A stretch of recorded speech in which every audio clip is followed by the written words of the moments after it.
눈물 흘린 바이든, 마지막까지 자찬한 트럼프. 우리나라 시간이죠. 내일 새벽 미국의 새 대통령 바이든 당선인의 취임식이 열립니다.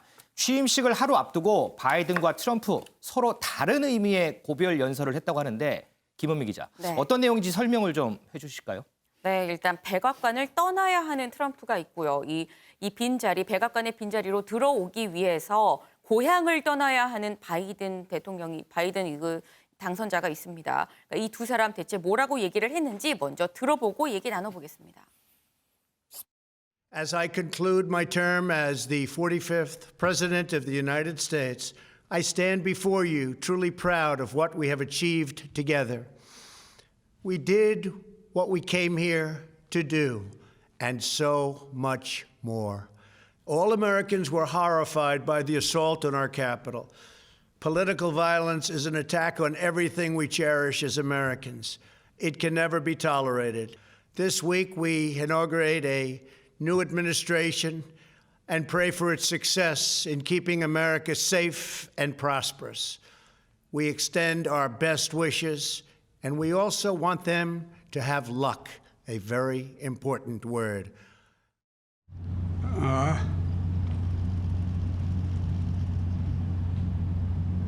You know, it's kind of emotional for me. And I am proud to be a son of Delaware. And I am even more proud to be standing here doing this from the Major Beau Biden facility. Ladies and gentlemen, I only have one regret. He's not here. Because we should be introducing him as president. 네, 떠나는 사람, 그러니까 트럼프 대통령은 이 마지막 작별 연설에서 정치적 폭력은 결코 용납될 수 없다라고 얘기를 하면서 바이든의 취임식, 이 취임식에서도 결코 폭력은 있어서는 안 된다고 거듭 강조를 했습니다. 그러면서 이제 새 행정부의 이제 번영 그리고 성공을 기도한다고도 얘기를 했는데요. 그럼 이제 트럼프가 떠난 자리, 이제 바이든 당선인이 들어와야 될 텐데 이 백악관에 들어오기 위해서 바이든은 본인이 거의 한평생 60년 동안 살았던 이 델러웨어를 떠나야 합니다. 그 델러웨어를 떠나는 작별 인사를 하는 그 상황에서 보시는 것처럼 저렇게 눈물을 흘렸는데요. 그럼 얘기를 하면서 난 항상 델러웨어주의 아들이 될 것이다. 그리고 내가 죽으면 델러웨어를 가슴에 새기겠다라고 얘기를 했습니다. 그러면서 아까 그 눈물 장면이 왜 나왔느냐 봤더니 지금 유일하게 애석한 건 장남보가 지금 내 곁에 없다는 사실이다라고 얘기를 했는데요. 그 바이든 당선인의 장남보는 그러니까 여러분들 이제 이제는 정말 많이 아시겠지만 그 델러웨어주의 법무장관까지 한 정치인이었으면 정말 전도 유망한 그 바이든의 후계자로 손에 꼽혔었는데 지난 2015년에 암으로 세상을 떠났습니다. 트럼프 대통령이 새 행정부의 성공을 기도한다라고 했는데 바이든 당선인은 언급을 안 했나 보죠, 김은미 기자? 새 행정부만 얘기를 하고? 맞습니다. 사실 그래서 이게 또 트럼프의 뒤끝이 아닌가라는 뒤끝이요? 생각이 들기도 하는데 새 행정부의 성공 번영을 기원한다고 하면서 바이든이라는 이 말은 전혀 꺼내지 않았습니다. 그렇군요. 이동석 기자, 앞으로 한 10시간 이후면 이제 취임식이 진행이 될 텐데 지금 워싱턴 DC 분위기는 좀 어때요? 네, 그렇습니다. 취임식은 10시간 후에 이제 진행이 될 예정이고요. 정확히 우리나라 시간으로 앞으로 12시간 후면 바이든 당선인이 대통령 업무를 시작하게 됩니다. 먼저 트럼프 대통령의 취임식, 그러니까 과거 취임식은 어땠는지 살펴보면요. 미국 현지 시각으로 9시에서 10시쯤 미국 의회를 배경으로 경비대 행진이 시작됩니다. 전현직 대통령이 그 뒤를 따르면서 취임식장으로 이동하게 되는데요. 취임식에 앞서 백악관에선 티타임도 갖게 되고요. 그리고 백악관을 현직 대통령이 직접 설명하는 시간도 갖습니다. 트럼프 대통령의 취임식을 보면 정말 수많은 인파가 모였다는 것을 확인할 수 있는데요. 이제 좀 이따가 화면을 보시겠지만 멀리 보이는 워싱턴 기념비까지 사람이 꽉 차 있습니다. 저도 2009년 당시 오바마 대통령 취임식이 있을 당시에 저 기념비 옆에서 근처에 자리를 잡았는데요. 갔었어요? 네, 그렇습니다. 새벽 4시 정도의 현장에 도착했는데 이미 사람들은 진을 치고 있었습니다. 당시 기온이 마이너스 15도 정도였는데요. 주변 사람들로 인해 추위를 느끼지 못할 정도였습니다. 하지만 이런 붐비는 모습은 이제는 보기 힘들 것 같은데요. 주 방위군 2만 5천 명이 혹시나 모를 도발에 대비해서 투입이 된 상태이고요. 경계 태세가 그만큼 심하기 때문입니다. 수많은 인파 대신에 미국 의회 주변은 보시는 것처럼 성조기가 곳곳을 채울 예정인데요. 대통령의 퍼레이드는 취소가 될 예정이고 전통인 무도회까지 열리지 않게 됐습니다. 바이든 당선인은 취임식장의 모습을 드러낸 이후 선서를 하게 됩니다. 이후 곧바로 백악관으로 향할 예정입니다. 4년 전에는 이렇게 퍼레이드도 하고 무도회도 하면서 이렇게 환하게 웃는 트럼프 대통령의 모습인데 올해는 이렇게 인파도 없고요. 퍼레이드도 없고요. 무도회도 없고요. 환하게 웃는 바이든 당선인의 모습은 볼 수 없을 것 같습니다. 특히나 이 트럼프 대통령은 취임식도 참석을 안 하고 바로 고향인 플로리다로 간다고 하죠. 그런데 윤지영 기자, 이 과정에서 뭐 여러 가지 굴욕을 당했다 이런 얘기가 있더라고요. 네, 그렇습니다. 앵커께서 말씀하신 대로 트럼프 대통령은 바이든 당선인의 취임식 전인 20일, 그러니까 취임식 당일 오전 7시에 이 백악관을 떠나게 됩니다. 이게 우리 시간으로 오늘 오후 9시 정도가 되는데요. 그 이유는 이 백악관을 떠날 때는 전용 헬기 마리넌을 타고 이후에 메릴랜드주의 앤드루스 공군 기지로 이동을 해서 이때 전용기 에어포스 원을 탑승을 하고 플로리다로 도착을 하게 됩니다. 네. 이렇게 일찍 나서는 이유, 원래 전직 대통령들의 경우에는 취임식을 참석을 하고 그렇죠. 그 이후에는 전용기 사용에 대해서 바이든 당선인에게 허락을 받고 이후에 이동을 하게 되어 있거든요. 통상 그렇게 해왔는데 이번에는 바이든 당선인에게 전용기 사용에 대해서 허락을 받기 싫다. 뭐 이런 이유로 허락 안 해줄 것 같다 뭐 이런 건가요? 그건 잘 모르겠지만 네. 어쨌든 그런 이유로 이 취임식 전에 이 백악관을 떠나게 됩니다. 그 이후에 이 앤드루스 공군 기지에서 셀프 환송식을 준비를 하고 있는데요. 그런데 이때 이 트럼프 대통령은 이 공군에 군악대를 동원한 대규모 퍼레이드와 공군 전투기 에어쇼 등을 요구를 했습니다. 네. 그런데 이걸 국방부가 거부한 것으로 알려졌습니다. 좀 굴욕적인 상황이라고 볼 수 있는데요. 굴욕은 여기에서 끝이 아닙니다. 이 셀프 환송 행사가 오전 8시에 있거든요. 그런데 바이든 당선인의 취임식이 오후 12시에 있습니다. 그런 만큼 이 당선인의 취임식에 가기 위해서 VIP나 트럼프 대통령의 측근들이 모두 취임식에 참석을 해야 하기 때문에 이 환송식에는 참석을 하지 못하는 것으로 전해온 겁니다. 심지어는 최측근인 펜스 부통령조차도 이 트럼프 대통령의 환송 행사에는 참석을 하지 않고 바이든 당선인의 취임식에 참석을 하겠다라고 밝힌 것으로 알려져 있습니다. 이 대통령이 후임자의 취임식에 가지 않는 이것은 미국 역사상 처음으로 있는 일이라고 합니다. 여러 요구도 거절당하고 측근들도 환송 행사에 오지 않고 네. 정말 어떻게 보면 진짜 굴욕이 맞나 싶기도 합니다. 네. 김은미 기자, 근데 네. 저는 이게 좀 궁금해요. 보통 이제 미국 대통령의 경우에는 이 취임식에서 핵 공격을 명령할 수 있는 핵가방 이렇게 주고받는 것으로 군 통수권 이양한다. 저는 그렇게 알고 있거든요. 맞습니다. 그러면 트럼프 대통령이 이번에 취임식에 참석을 하지 않잖아요. 네. 그러면 이 핵가방은 어떻게 교환을 하는 거예요? 네, 지금 말씀해 주신 것처럼 이 미국 대통령이 갖고 있는 이 핵가방 자체는 그 미 대통령이 가진 권위, 군 통수권을 상징하는 겁니다. 그런데 말씀하신 것처럼 항상 이 대통령 옆에서 이 핵가방을 들고 있는 이 군사 보좌관이들 언제 어디를 가든지들 이게 따라다니게 되는데 이 핵가방이 이제 취임식 때 보통 어떻게 이양을 하느냐? 그러니까 보통 취임식 그 선서를 하는 시점이 되면은 네. 그 현 대통령 옆에 있던 이 핵가방을 든 군사 보좌관이 취임 선서를 시작함과 동시에 당선인, 이제 새로운 대통령, 새 대통령 옆으로 조용히 자리를 옮깁니다. 그러니까 그걸로 인해서 이제 이 핵가방이 이양이 됐다, 군 통수권이 이양이 됐다라고 얘기를 하는데 이번에는 말씀하신 것처럼 트럼프 대통령이 취임식에 오지 않을 예정이거든요. 그래서 알아봤더니 저 깜짝 놀랐는데 미국에 핵가방이 최소 3개 이상 있다라고 합니다. 3개요? 딱 하나가 아니었었어요. 예. 그러니까 하나는 대통령, 뭐 하나는 부통령, 그리고 뭐 하나는 뭐 지정 생존자, 혹시 있을 뭐 지정 생존자 등등을 위해서 여러 개가 있다라고 하는데 이번 같은 경우에는 트럼프 대통령이 취임식에 참석하지 않고 이 에어포스 원을 타고 플로리다로 지금 날아가거든요. 근데 날아가는 그 순간 그때는 이미 현직 대통령이기 때문에 계속 이 핵가방과 함께 해야 합니다. 때문에 트럼프 대통령이랑 같이 이 핵가방을 든 군사 보좌관 이 핵가방도 에어포스 원을 타고 플로리다로 같이 날아가고 그러면 바이든 이 당선자, 이렇게 새로운 대통령 바이든은 어떻게 되느냐를 네. 봤을 때 취임식장에는 또 다른 핵가방이 이제 등장을 하게 됩니다.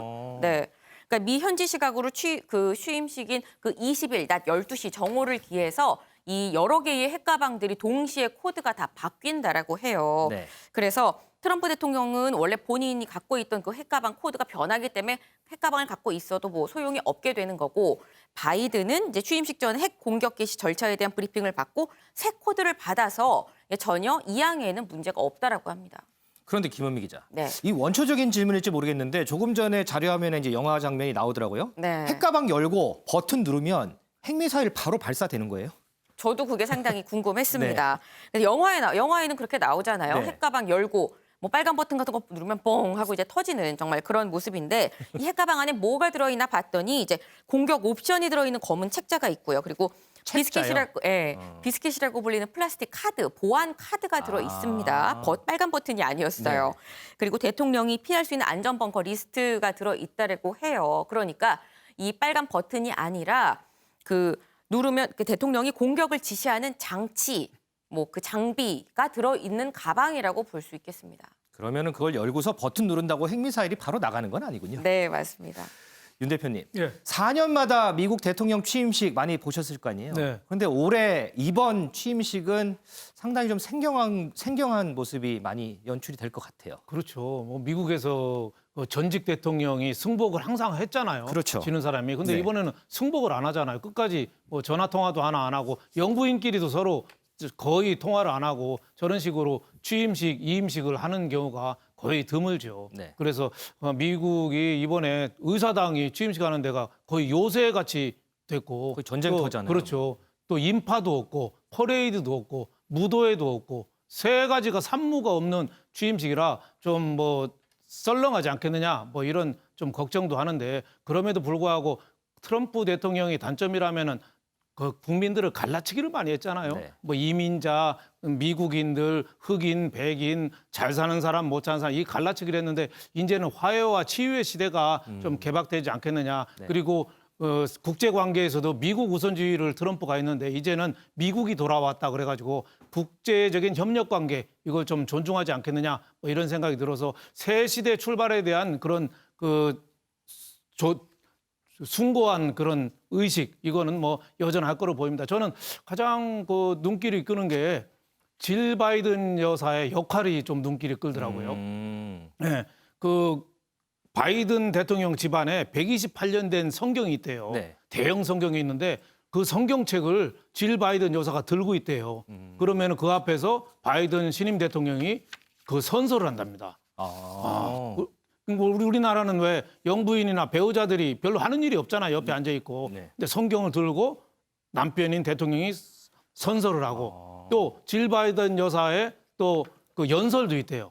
그래서 여성의 역할이 미국보다 확실히 우리보다는 다른 나라보다는 여성 역할이 대통령을 뽑았지만은 대통령 영부인도 그만큼 중요시하는구나. 저는 이런 생각이 좀 들었고요. 아, 취임식에서 영부인이 연설도 하나요? 연설도 합니다. 예, 시작할 때 바로 연설합니다. 그거에 참 저는 눈길을 끌었고 좀 부럽기도 했어요. 네. 우리도 좀 그랬으면 좋겠다 이런 생각이 그러네요, 들었고 네. 또 하나 좀 눈길을 끄는 게 전직 대통령들, 물론 뭐 트럼프 대통령은 안 오지만은 전직 클린턴 대통령이나 오바마, 부시 대통령, 민주당이고 공화당이고 막론하고 참석하고 또 같이 끝나고 알링턴 국립묘지에 참배도 가죠. 같이 가요. 같이 가서 무명용사비에 같이 헌화하고 추모하고 그런 행사를 한다는 게 상당히 그것도 참 의미가 있는 그런 전 현직 대통령의 같은 행동 아니냐. 그래서 비록 뭐 산무 취임식이라 좀 살벌하긴 하죠. 군인들도 많고 하지만은 그럼에도 불구하고 전 현직 대통령 또 여성의 역할이 상당히 여성 부통령도 그렇죠. 있지 않습니까? 상당히 부각되는 그런 뭐 훌륭한 취임식이 되지 않겠느냐. 저는 이렇게 생각했습니다. 이 대통령 얘기가 나왔으니까 말인데요. 다른 나라 대통령도 한번 보고 가겠습니다. 최근에요. 이 영하 10도 안팎을 오르내리는 강추위가 한반도를 강타하고 있죠. 저 위쪽에 러시아는요. 심지어 영하 20도까지 내려갔다 이런 얘기도 나오던데 윤지영 기자. 네. 이런 혹한에서 푸틴 대통령이 지금 화면에 나오네요. 얼음물에 들어갔어요? 네, 그렇습니다. 이 러시아 크렘린궁이 공개한 영상인데요. 이 푸틴 대통령이 이 십자가로 되어 있는 탕 속에 들어가서 무려 3차례나 이렇게 그 손으로 네. 무려 3차례나 성조를 그리면서 들어가는 모습이 지금 영상으로 나오고 있습니다. 성호를 주변에는 긋네요. 네, 얼음으로 만든 조각상도 있는데요. 지금 저곳이 정확한 위치는 나오지 않지만 모스크바주의 한 곳으로 전해지는데 이 아침 기온이 영하 20도입니다. 그런데 영하 20도의 기온에 52년생이거든요. 네. 고령의 나이에 지금 저렇게 얼음물에 입수를 하고 있는 겁니다. 그 들어가기 전에는 굉장히 두꺼운 털로 된 코트에 부츠를 신은 모습도 공개가 되기도 했습니다. 그런데 저 얼음물에 들어가는 거 우리나라 예능 프로그램에 보면 벌칙으로 많이 하는 거잖아요. 네. 푸틴 대통령은 왜 들어간 거예요? 네, 바로 주현절을 기념하기 위해서입니다. 주현절이요? 네, 주현절 굉장히 생소하게 느껴지시는 분들도 있을 텐데요. 바로 1월 19일에 예수가 30회 생일날에 요르단강에서 세례를 받고 대중 앞에 나타난 것을 기념하는 날입니다. 그래서 러시아를 비롯해서 이 동방 정교회는 전야부터 성당을 찾아가서 성수에 손을 담그거나 또 저렇게 얼음을 깬 굉장히 차가운 물에 들어가서 목욕을 하는 이런 관례를 가지고 있습니다. 올해에는 코로나19 상황을 고려해서 좀 이걸 자제해달라는 부탁도 있었는데 푸틴 대통령은 올해에도 관례를 깨지 않고 저렇게 입수에 나선 겁니다. 그러고 보니까 이제 푸틴 대통령뿐만 아니고 여기 보니까 뭐 어린아이도 이렇게 들어가는 것 같고 네. 많은 사람들이 이렇게 차가운 물에 이렇게 들어가는군요. 네, 그렇습니다. 윤 대표님, 네. 지금 푸틴 대통령 뭐 일은 다 돼가는 걸 알고 있는데 푸틴 대통령이 형님이시죠? 동생이시죠? 푸틴보다 동생이시죠? 저보다 아주 뭐 큰 형님입니다. 체력 대단하지 않나요? 아, 대단해요. 52년생이니까 네. 한국 나이로 70세죠. 네, 70세인데 저렇게 건장을 과시하고 있죠. 저는 뭐 그건 잘하는 걸로 봐요. 예, 저게 물론 뭐 물이 영하 20도라고 해서 얼음이 아니잖아요. 네. 저 물을 약간 좀 미지근하게 해놓지 않겠느냐. 아, 되었을까요? 그렇죠. 뭐 독재국가는 저렇게 해놨을 가능성이 많죠. 근데 저렇게 젊음을 과시하는 건 좋죠. 올해 102살 된 연세대 김영석 명예교수님이 하시는 얘기가 있잖아요. 102살 되고 보니까 인생의 가장 절정기는 60세에서 75세 사이더라. 그러니까 푸틴 대통령이 뭐 지금 70세지만 한참 뭐 활약을 할 수 있는 거죠. 그럼 우리 윤 대표님도 가장 절정기시죠? 아, 이제 절정기가 이제 막 시작됐다 이렇게 보여집니다. 근데 푸틴 대통령의 문제는 1999년에 집권했거든요. 네. 지금 22년째 장기 집권하고 그렇죠. 있어요. 그러다 보니까 자기 권력을 강화하기 위해서 자꾸 독재 쪽으로 좀 많이 가고 있어요. 지난번에도 왜 그 나발디라고 반체제 인사 왜 독극물로 죽다가 거의 살아가지고 모스크바 공항으로 귀국하는데 바로 체포됐잖아요. 맞아요. 네네. 그러니까 미국이나 EU에서 빨리 석방하라고 자꾸 그러는데 저는 그런 걸로 봐서 올 9월에 또 뭐 의회 선거가 있거든요. 그래서 선거 앞두고 저렇게 자꾸 테러 이런 얘기 자꾸 나오는 게 옛날에 DJ 일본에서 납치하고 YS 김영삼 후보 때 뭐 초산 테러하고 이런 좀 독재 분위기가 좀 물씬 나기 때문에 본인의 건강, 뭐 권력 이걸 강조하고 이런 젊음을 과시하는 건 좋지만 빨리 러시아도 좀 민주 쪽으로 좀 많이 좀 가야 되지 않겠느냐. 너무 22년하고 반대판을 탄압한다는 그런 인상을 좀 많이 주고 있습니다. 네. 이 푸틴 대통령 하면 종종 이 강인한 체력을 과시하는 이 터프가이 기질로 좀 유명하죠. 그런데 이제 얼음물에 들어가는 거 보니까 푸틴보다 한참 나이가 어린 저는 좀 꺼려지긴 하는데 체력 하나는 정말 대단한 것 같습니다. 그런데 단 하나요. 마스크까지 썼으면 어땠을까 뭐 이런 생각도 좀 해봅니다.